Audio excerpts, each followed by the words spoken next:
Hello folks, and welcome to JD Green's house here tonight, and we're going to talk a little bit about C.A.R.B. As everybody knows, we're going to be having the C.A.R.B banquet here pretty soon, and thought it might be a good time to sit down with JD. Going to be your last banquet, JD. Last banquet, standing up there being the MC, the president, but the time's right. Yeah. The time's right. Time's right. I was going to say, a lot of new folks coming along and different things happening, and Diana and I feel very blessed that we've got some new folks that are coming forward, stepping up to the plate, willing to take on some of the duties of C.A.R.B. You think of it as a club first, but what you don't understand is the government's got their hands in everything. Mm-hmm. We're formed under Chapter 355 of the revised statutes of Missouri, and we have to be declared by the IRS, and the club's actually a 501c7. Mm-hmm. There are so many different variations of, you really want to be a 501c3, to be honest with you. Mm-hmm. And we've even sat down with lawyers and discussed that being a 501c3, or the Hall of Fame Museum being a 501c3, and those are things that we'll let somebody else work with.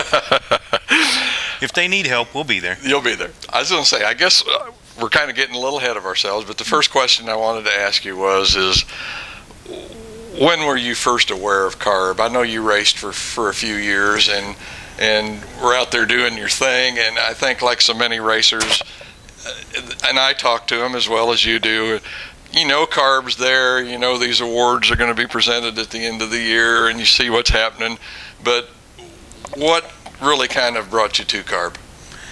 What really brought me to C.A.R.B was the C.A.R.B banquet. Yeah. And it's funny, this Saturday is the C.A.R.B banquet, but my first C.A.R.B banquet was 1988, first year that I raced, and Dave Perkins asked us to go, and we had a blast at the National Guard Armory.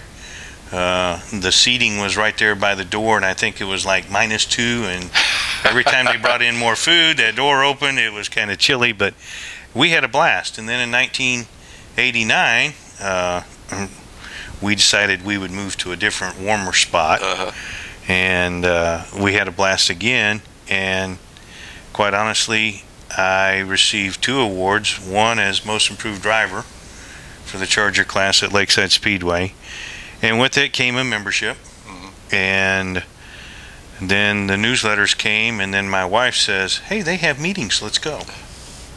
And should I say the rest is history? But actually the first time I heard of C.A.R.B was in the 70s, going to Lakeside and Riverside.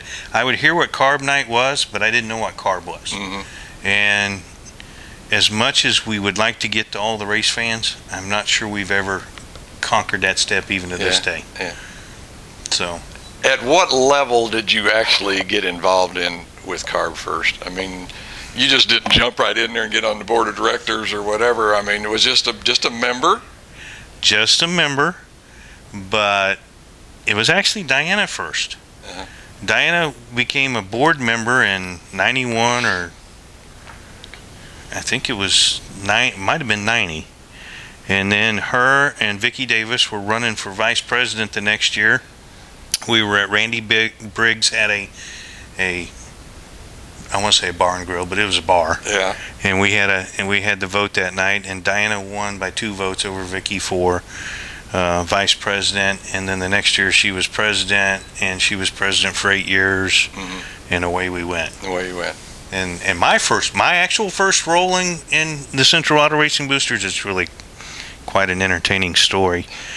Valerie Bowen, I became a sergeant at arms, and that's when we had the banquet at the Jack Reardon Civic Center, and we got sworn in before the banquet started. We got sworn in, and so therefore I'm sergeant at arms, and sergeant at arms are supposed to maintain order. Yeah. And here comes Valerie Bowen. You got to get those girls from dancing on that table over there. So to keep this clean with what I really said, let's just put it this way, that I told the girls they need to get down from the table or start removing something. And pretty soon one of them's husband came up and asked me, what did you say to my wife? And I told him, and he just started laughing. And that was my very first official duty in C.A.R.B. was to get girls off the table dancing. So, hey, we used to have a lot of fun at them banquets. Well, they're still fun. It's just a little more. I don't know if prestige is the word I want to say, but yeah, that's probably a good a good thing to say. A good thing to say. Yeah.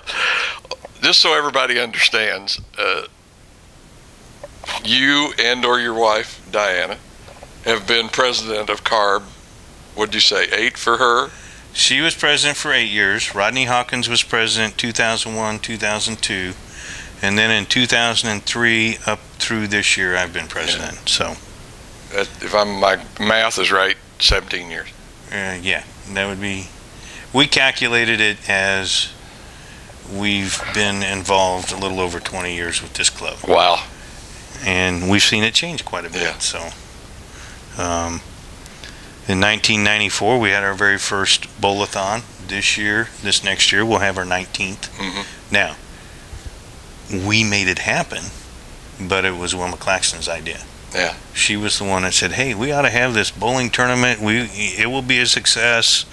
And her idea, I went down, met with Mickey Finn, mm-hmm. and Jackie and Ron Hopper, and the rest is history. We're going to celebrate and we're going to have our 19th. Yeah. And then we had a golf tournament the following year, and this next year we'll have our 18th golf tournament. Yeah. So those are things that happen while we were around. And then in 2001, Rodney Hawkins became president. I don't want to say it was tenuous, but the club was there was a little bit of bitterness during those 2 years. Mm-hmm. And Rodney, bless his heart, as much as he works, he can be Rodney. Yeah. But anyway, it was kind of tenuous those 2 years, and during that time, Joan Ellis and Diana took the time to go and visit with Vi Eli, who had the history books. This club's been very good at keeping history. Mm-hmm. And from that history book, what was supposed to be a 100-page pamphlet format mm-hmm. document turned into the 291-page 50 Years of the Central Auto Racing Boosters book that numerous people have today. And we've got a ton of them in our basement. I say a ton of them. We got a little over 500 left. Wow. But they're sold. The National Sprint Car Hall of Fame just ordered some because mm-hmm. they needed to restock their shelves. Mm-hmm. It's a great book. It's a great history of the club. You find out where it started in 1952 with Virginia Nelson mm-hmm. and Clara Goshorn to the hit and miss years of the 50s up until the 60s when it really started taking off. Yeah. And we were just looking here recently. It wasn't called the C.A.R.B Banquet. It was called the C.A.R.B Jubilee. At first.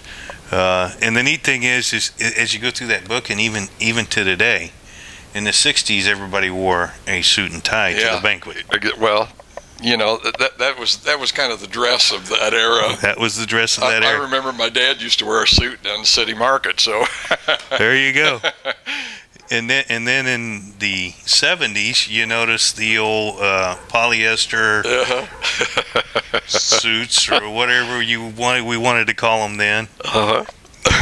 and then in the 80s, we were into sweaters and slacks, and I would say from the 90s on, it's been kind of like church. You got it. Same way. Church is the same way. It continues to get more relaxed and easier dress. You know, I think the thing to me about C.A.R.B is that it seems to bring, as I've heard you refer to many times, the family of racing together and get them together away from the track and all of that tension and stress and whatever that nobody wants to admit goes on but does, but gets all of them together in a situation where, you know, you can sit down, kind of relax, have a good time. You don't have all that stuff going on, and they get the opportunity to talk with each other. Plus, as you mentioned earlier, it's a shame you can't get the fans involved more, because it really gives them the opportunity to be around these guys that we hold up here, and as we should.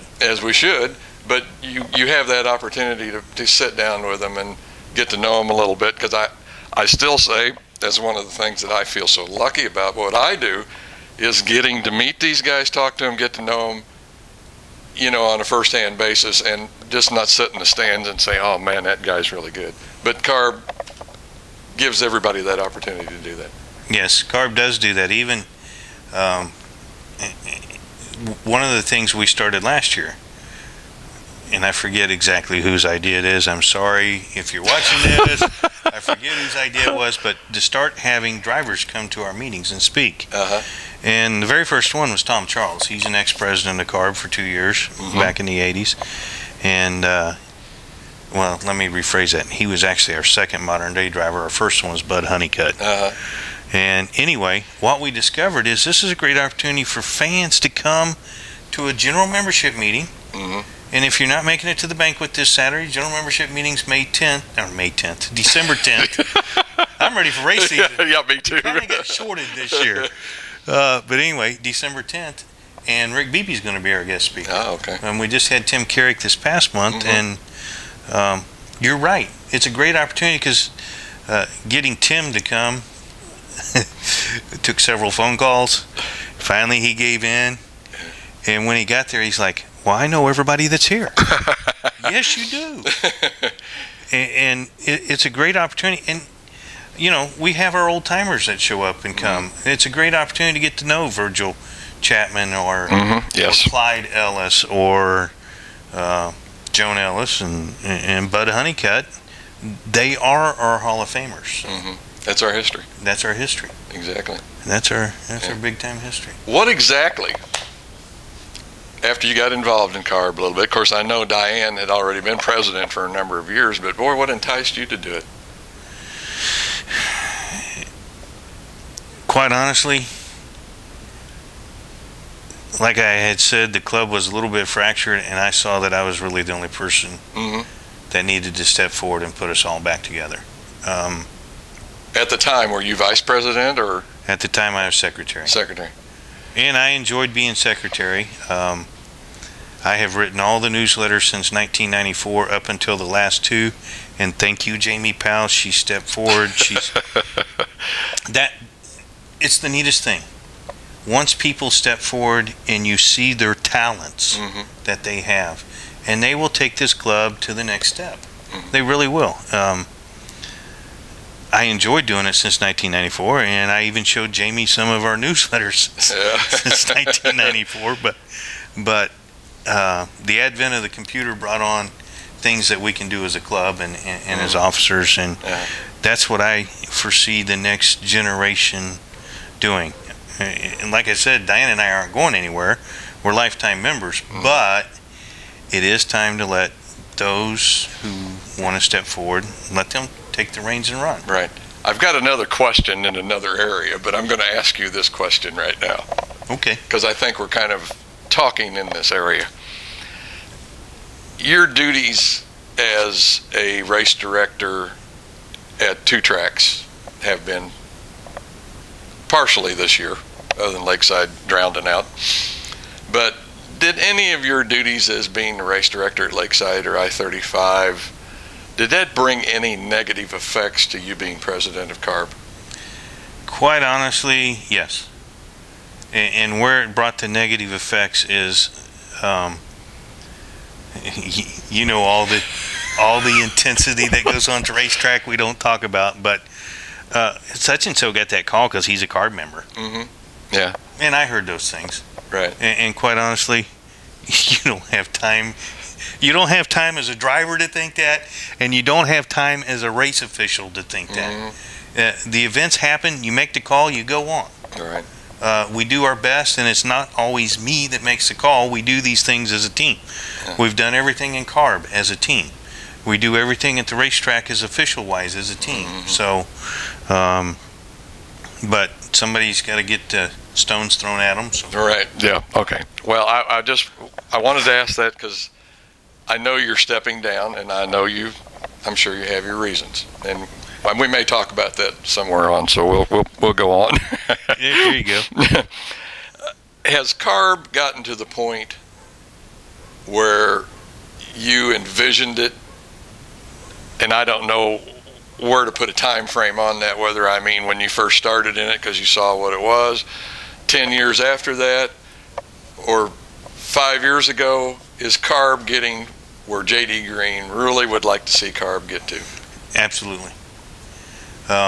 This is crazy to think, but when we first got involved and Diana was president, I mentioned to her, this town needs a Hall of Fame. Mm-hmm. Greatest accomplishment, there's so many of them. Don't get ahead of me. I'm trying not to get ahead of you, but the truth is, when we were successful with the bowl-a-thon, and then we were successful with the golf tournament, Mm-hmm. My dream was a Hall of Fame. Okay. It didn't start becoming reality till they did the 50-year book, and they find out in 1969 that then President Lee Fagala suggested that the club start a Hall of Fame. Okay. That was 1969. So Took a while. took a while. Took the right people in the right spot at the right time. Yeah. It really did. So they're getting there, but I'm sure you've got some other dreams. But well, the biggest dream, and I shared it last year and at the banquet, and I've seen that shared by several this year, and that's the Hall of Fame Museum. okay. I am so happy to see the people jumping on board to make that a reality. I'm not the only person that shares that dream anymore. There's the organization itself, the selection committee for this year's Hall of Fame. They are developing a picture to put on this year's program for the Hall of Fame. Oh, really? So that more people, because some people, we all are built on our senses. Some people are better with sight. Most people really are. If they see it, they can they can touch it. Yeah, I mean, for lack of a better word, Thomas is, that's most people. But every person has a different one of their senses that is stronger than the other. But that seems to be the number one for most people. Right. So they are building and developing what we hope will be what the Hall of Fame will look like. If people can see it, then they can buy into the dream too, because it's not a dream anymore. It's going to be a reality. It's going to happen. We need to make bigger chunks of money. And even when I was in Hawaii, because Diana and I were in Hawaii the 1st of November, and we were at the Pacific Air Museum, and I'm seeing that they've got donors. They got this wall with all these donors listed on it. Big money. And I'm thinking, that's what our club needs. Yeah. And quite honestly, I've told people, maybe that's what I need to do. Yeah. Maybe I need to be out there working. Shaking the bushes. Shaking the bushes. Now, let me add this story before you showed up. Junior Howard called me. You know, he's one of our original Hall of Famers. This is his dream. And this is kind of crazy to think this, but this is where you have to be a listener, because we've got somebody that's 89 years old calling me and saying, JD, you know, they just closed up KCIR. They bought it out. Maybe we need to get a hold of somebody at the city. They've got big buildings down there. Maybe we need to find out who in the city to see if we could help them demolish that or remove that. That might be something that we could use. And I'm like, wow. Yeah. Now this is one of our Hall of Famers, so he's seeing the dream. Right. And so that's what I mean. It's cool. Lowell Christie's jumped on board with the factory stock that will be given away this Saturday night. Plus what they did at the auction. And we had the Hall of Fame auction that netted us $8,000, which was Mike Johnson's idea. So you're seeing things, and that's why I'm saying the next step. I'm just wondering if it becomes more of a reality on down the road, whether there will be corporate sponsors, and I think that's what you're talking about as far as big money. Yeah, that's actually what I'm talking about. Because Kansas City, the racing and racers of Kansas City, have gone on into bigger and better venues and have raced for people, and our name's out there. There's got to be people out there that would be interested in donating to the Hall of Fame, I'm sure. Exactly. And everybody needs to remember, I wasn't born yet, but in 1957, A.J. Foyt won at Olympic Stadium. Right. His first race. So, from A.J. Foyt, who I always considered the greatest racer as a kid growing up, and now to one of the greatest racers, this year's champion, Tony Stewart, who considers A.J. Foyt the greatest racer. Right. Folks, help us. You heard it here first. Help us. Help us. Okay. With you stepping down this year, there's definitely going to be a new president. Either Mike Johnson or I think Rodney Hawkins, I'm sorry, will be running for president this year. I think Karen Darling, vice president. Boy, after 17 years, JD, how hard is it going to be for you to more or less step aside, but not out, as we say, and turn the reins or whatever? Because I say this having been a member of several organizations, and I know you have too. I mean, I was a union man for a number of years. I was on the board of directors there. Is that the right term, board? I was on the board anyway. And been to several churches, have been involved deeply in several churches. C.A.R.B is no different. It's an organization. You're absolutely and right. Let's face it. I mean, let's be truthful. You got a board of directors or whatever organization it is, but still, they usually follow what the president has to say. I mean, I'm not going to say he can sway votes, but he does. They've got their opinions, but they are going to listen to what the president says. How hard is it going to be for you to step out of that role and have to step back and let somebody else go in there and take over? I wish I could say it was going to be easy, but I'm not sure it will be easy. I mean, it's been your baby, more or less. I mean, let's face it, that's kind of a crude way to say it. But like I say, the president usually sways a lot of weight when it comes to decisions and what goes on in an organization. It's going to have to be tough. That part, I want to say it's going to be tough, but I'm going to tell you who I use as my guide. Clyde Ellis. Okay. Clyde Ellis is, for lack of a better term, and I know he's been termed the godfather of local racing. Godfather, hero, legend, whatever you want to call it. He's never been president of C.A.R.B. But yet he's one of our true leaders. Right. And I just want to follow his lead. That's who has been my inspiration this whole time. Clyde just sits back. He lets people talk, but when he speaks, people listen. And that's respect. And that's probably how I will be. I will open my mouth and tell them when they try something that we've already tried and it was a failure. That's not to say they can't try it again. Maybe we weren't successful at the right time. But generally speaking, don't repeat history. You're right. So that part will be, I'll be honest, it's going to be a little bit tough, but I look forward to sitting in the general membership meetings and actually having my vote count for once, because the president is only a tiebreaker in C.A.R.B. Okay. So, yeah. Is there any little, you may have already given some advice, but is there any advice for the incoming leadership that you have? Biggest advice is there's a lot of work that goes on behind the scenes that you never realize happens. Take, for example, this banquet. 2 weeks ago, Diana and I went to KCI Expo. We sat down with the personnel at KCI Expo and lined out the new seating arrangement, because we're going to use a different seating arrangement this year.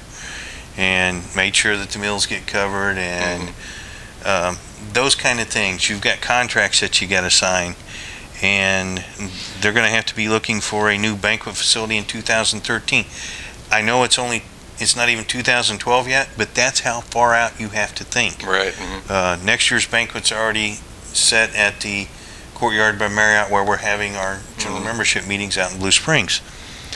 But that's one of the first things they're going to have to jump on and start working towards. Right. And now it's a double-edged sword. Those things that you have to do as the leader. I mean, when we were looking for a different venue than KCI Expo, Diana and I went out and we visited 3 different hotel places.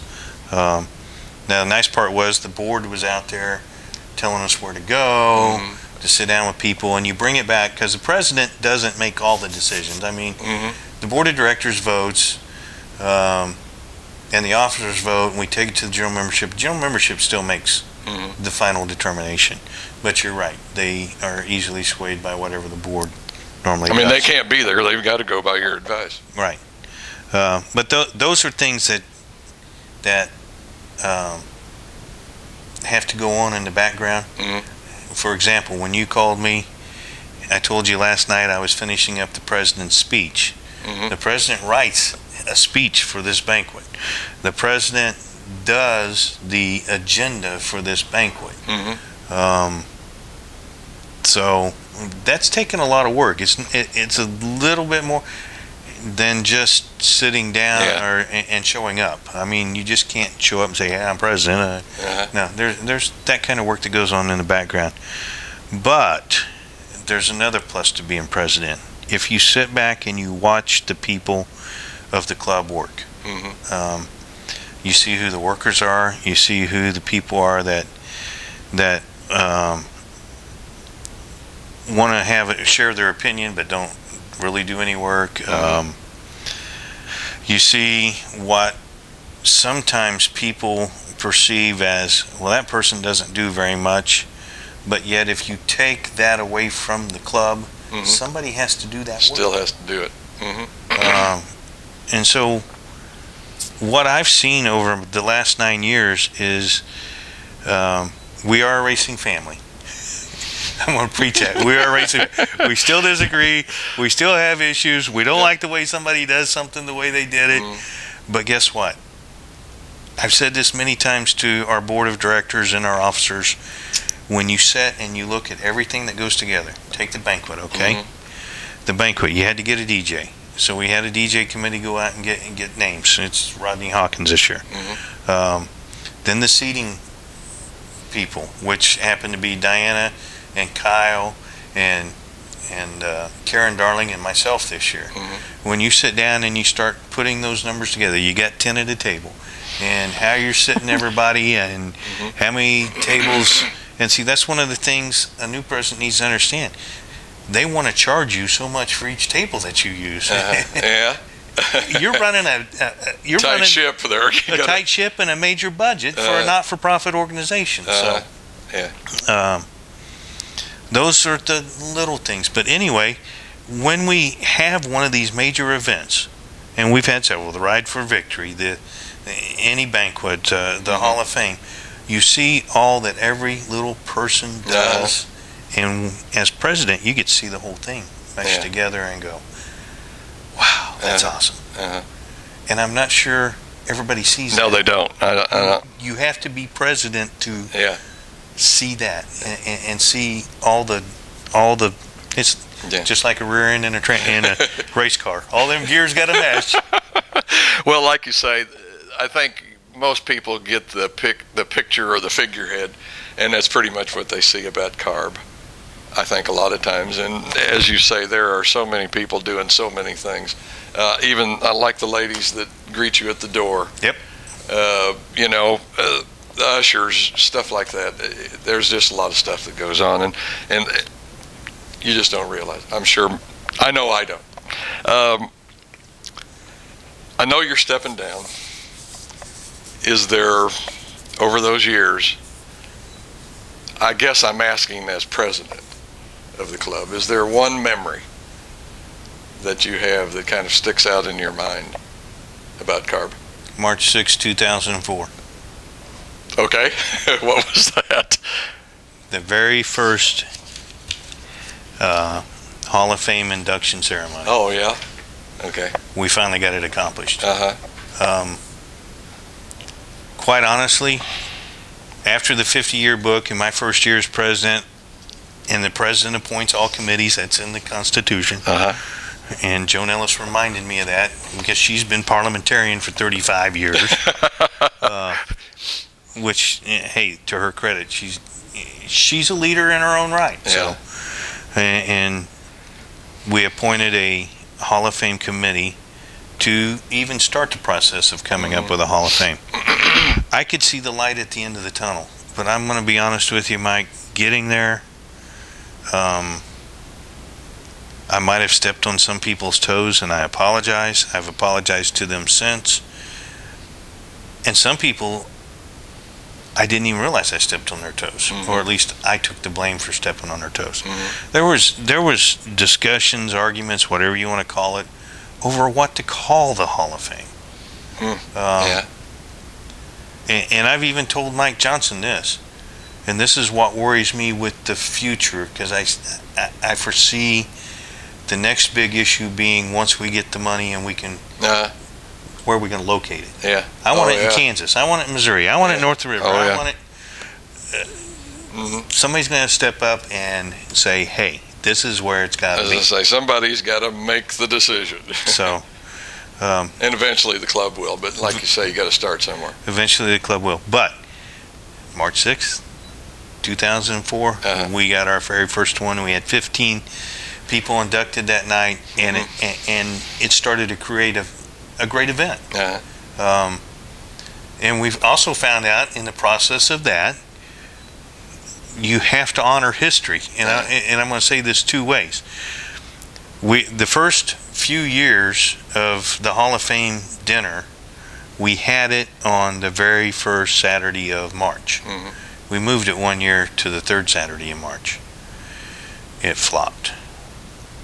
And what we discovered was the old timers, the legends, knew that it's supposed to be the first Saturday of March. That's what they expected. That's what they book it for. Yeah. And that's why it is the first Saturday of March. We discovered the same thing years ago when Diana was president with the banquet. There was a couple of years the banquet got moved into January. Oh, boy. No, it's supposed to be the first Saturday in December. Yeah. And that's why it becomes very crucial to start now finding a place for 2013. Yeah. Well, you know, I think it was just made apparent to me just recently that racers kind of go on a schedule. And in that, I was talking to Yancey about doing motor work and stuff for people, and he says, oh, it's funny. He says, when the season's over, he said, they've got a schedule, and he said, they really would like to have everything done by the first of the year, and we're not going to race till April. But he said they want it done because that's their time frame and how they do it. And I don't know, maybe this plays into that, maybe it doesn't. But like you say, they just realize that's when it is, and they put it on the calendar. That's the way most racers do it, and yet when I was racing, we put the cars away till December 26th. They came out, and then we worked like crazy from December 26th to the C.A.R.B race on Snake Saturday. We made sure our cars were ready for that, and then we had them in that in that event. That was our time frame to work. So, but you're right. Yeah, I think everybody's got a schedule. Okay. Well, the C.A.R.B banquet is Saturday night, and the banquet is really kind of the crowning affair for the club, and that it represents all that is good in Kansas City racing, because I mean it celebrates the best of the best and really all the rest that have raced for 2011, and it's really a great event. I have thoroughly enjoyed being able to participate in it for the last 3 or 4 years, but as they say, the cream comes to the crop, or I'm messing it up. Start that over. The cream always rises to the top, and that's been the case in C.A.R.B. JD, you have runneth over the cream pitcher with your giving all for the benefit of others in racing and really not wanting anything back. Others, you have spoken up for what no one else would speak up for, and boy, you've taken the hits many times, but you've taken the hits for the fans, the racers, and you've led C.A.R.B. with dignity and your heart. Well, thank you, Mike. I will still be around, but yes, I have led with my heart, and after a while, you learn. Somebody compared me to Teflon one time.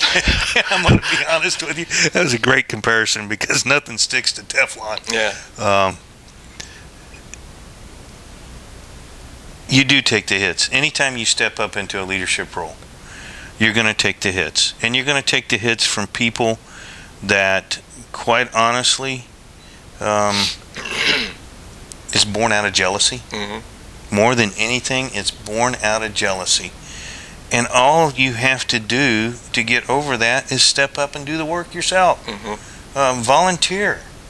Be a team player. A team player for Kansas City Racing. A team player for our sport. Too many, and I'm going to talk about one of the things that I took several hits on was the Me blog. But quite honestly, we are in a sport that too many times we are selfish. Mm-hmm.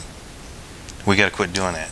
We've got to learn that we promote all the time the good things of our sport. The good things are the excitement. Mm-hmm. The good things are the close battles between competitors. Mm-hmm.